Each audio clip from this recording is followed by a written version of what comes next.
What would a day feel like without a screen? No internet. No constant buzz in my pocket. This question started as a whisper and grew into a shout. One morning, I caught myself scrolling through news I didn't care about, updates from people I barely knew. I felt full of noise, empty of meaning. That's when I decided I had to try a day without digital technology. The idea was both exciting and terrifying, like planning a trip to a country with no map. Our lives are woven into technology. To unplug felt like a quiet rebellion. I wanted to know if I could exist without my digital self. This wasn't about hating technology, but understanding my relationship with it. My goal, one full day, 24 hours, no screens.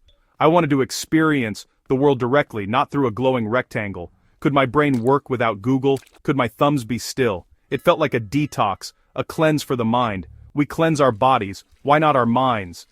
I was ready for the withdrawal, the struggle, and to find out what was left when the screens went dark. So, I picked a Saturday. No work, just me and the analog world. I felt like an explorer, preparing for a journey into the unknown. Would I find boredom or peace? The only way to know was to do it. Turn everything off, step into the quiet, the big, scary, beautiful quiet, and see what I would discover. I am addicted to my phone. It's the first thing I see in the morning, the last at night. It's my alarm, my news, my map, my camera, my connection to everyone. I check it without thinking, in line, at red lights, even mid-conversation. It's a reflex, a constant need to see what's new. My screen time report was shocking. Hours lost every day. What could I have done with that time? Read, learned, talked, or just thought. The phone promises connection, but often delivers distraction, a way to avoid my own thoughts. My laptop is another chain work tool, entertainment portal, endless choices. Even when watching something, my phone is in my hand. I'm in two places at once and really, in neither. My attention is scattered, broken into a million pieces. This constant connection has rewired my brain. My focus is shot. I read a page, reach for my phone, write an email, get derailed by a notification. We live in an attention economy and we're all bankrupt. We've given away our most precious resource for free. I wanted to reclaim my attention even for just a day, to own my mind again. This experiment was my first step toward breaking the chains. I wanted to see what life felt like without the digital leash. Could I be present? Could I be free? I was about to find out. The chains were tight, but I was ready to loosen them. One day, no screens, just me, my thoughts, and the world. It was time to see what I'd been missing, time to remember who I was before the scroll, time to start over, time to unplug. For this experiment, I needed strict rules. No cheating, no peeking. Rule 1. Absolutely no digital screens. No phone, computer, TV, tablet, or smartwatch. If it glowed, it was out. Rule 2. No digital sound, no music, podcasts, or audiobooks. The only soundtrack would be the world itself. I'd wake up with an old alarm clock, wear an analog watch, and keep my phone off in another room for emergencies only. It felt like prepping for a personal power outage. The final rule: observe, don't judge. I'd keep a paper journal to track my thoughts and feelings. This was my only posting, an update for an audience of one. These rules created a container for the experience. They were the walls of my one-day monastery. No digital escape routes, just me, the analog world, and my own mind. I was curious what would surface in the silence. Would I find boredom, anxiety, or something else? The rules were set. The stage was ready. All I had to do was live within them and see what happened. The experiment was about to begin. The first hour was the hardest. I woke up, hand reaching for my phone, nothing there. Panic, where is it? Reflex like breathing. I lay in bed, no blue glow, just quiet. The sun rose, the room felt strange, peaceful. In the kitchen, my hand twitched for my phone. The silence was loud. The urge to check was physical, a craving. My mind made excuses. Just a quick look, what if there's an important email? I fought the thoughts, reminded myself of the rules. The ghost of the machine haunted me. My morning patterns were broken. No podcast, just the sound of breakfast. FOMO buzzed in my head, a low-grade restlessness. My brain searched for its usual dopamine, but found nothing. The discomfort was revealing. The habit was deep, in my mind and body. Without my device, I felt lost, like a puppet with its strings cut. I sat with my breakfast, just me and my thoughts. I looked out the window, at my food, at my hands. It felt like the first time I'd truly been alone with my breakfast. The world was quiet, and for the first time that day, I started to calm down. The ghost faded. I was present. The experiment was real. After the anxiety, a strange calm settled in. I ate breakfast slowly, noticing the taste, the texture, the colors. My senses woke up. Everything felt more vivid. The world was in high definition. My mind, usually split, was finally here. Now, I went for a walk. No headphones, no podcast. I heard birds, leaves, distant laughter. I saw a spider's web, sunlight through trees. I felt like a tourist in my own neighborhood. My mind wandered gently, not anxiously. Ideas and memories surfaced. My brain made its own connections, not just reacting to algorithms. I felt mental space open up, a quiet room in my head. When I got home, I felt accomplished. I'd survived and enjoyed the morning. I picked up a real book, read for an hour without thinking about my phone. The ghost was quiet. The morning was mine. I was living, not just passing time. Presence felt possible again.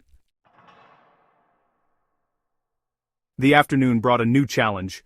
Boredom. The novelty wore off, and a vast space of time opened up. My brain, used to constant entertainment, ached for distraction. The urge to check my phone returned, dull but persistent. The house was quiet. I was just there.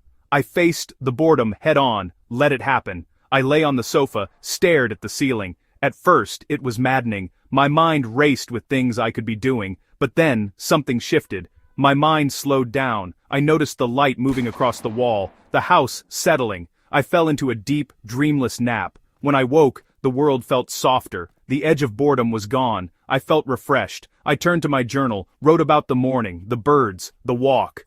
The words flowed. No notifications, no tabs, just pen and paper. I did simple, analog things, gardening, organizing, tidying. Chores became meditative. My hands were busy, my mind calm. I watched the sunset, no photo, just memory.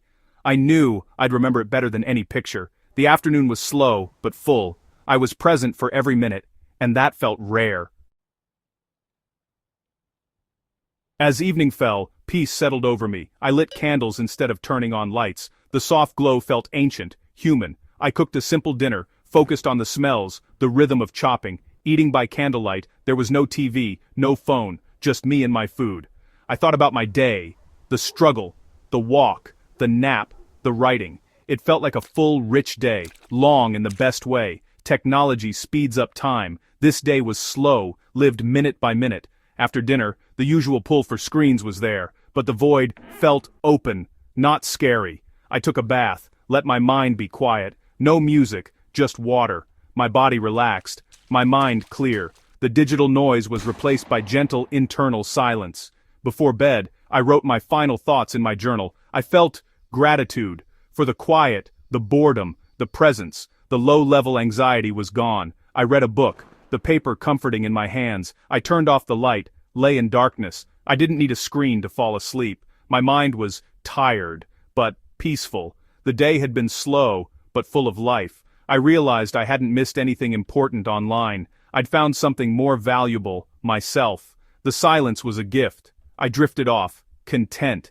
The experiment was almost over, but the feeling lingered. What did I learn from a day without technology?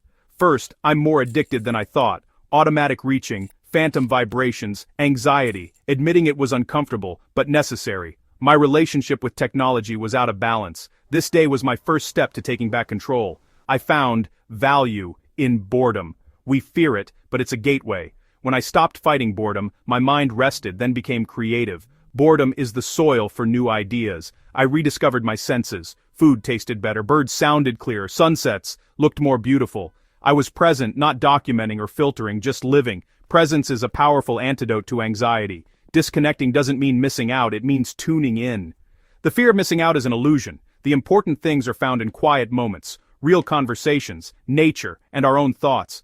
Disconnecting made me feel more connected to myself, and that's the foundation for connecting with anything or anyone else. The quiet was not empty. It was full of life, and I was finally there to notice it. This was my experience. Yours will be different, but I believe everyone should try it. Just one day. You don't need a cabin or a vacation. Just give yourself 24 hours. It's not about rejecting technology forever, but resetting your relationship with it. Remember what it feels like to be human, without a machine in your hand. Reclaim your time, your attention, your peace of mind. Pick a day. Make your own rules. Tell people so they don't worry. Then, turn everything off. Be ready for discomfort, boredom, anxiety, but stay with it. On the other side, there's a gift: silence, focus, seeing the world with fresh eyes. You'll discover your habits, maybe a new hobby, maybe finish a book. You might have a real conversation or just take a nap, and that's okay. The goal isn't productivity, it's presence, to just be, without the need to scroll or react. Try a day of digital detox, analog living. See what happens. What do you have to lose? What you have to gain is so much more. Rediscover the quiet joys of being alive. The best parts of life aren't on a screen. Unplug. Reconnect with yourself. You deserve it.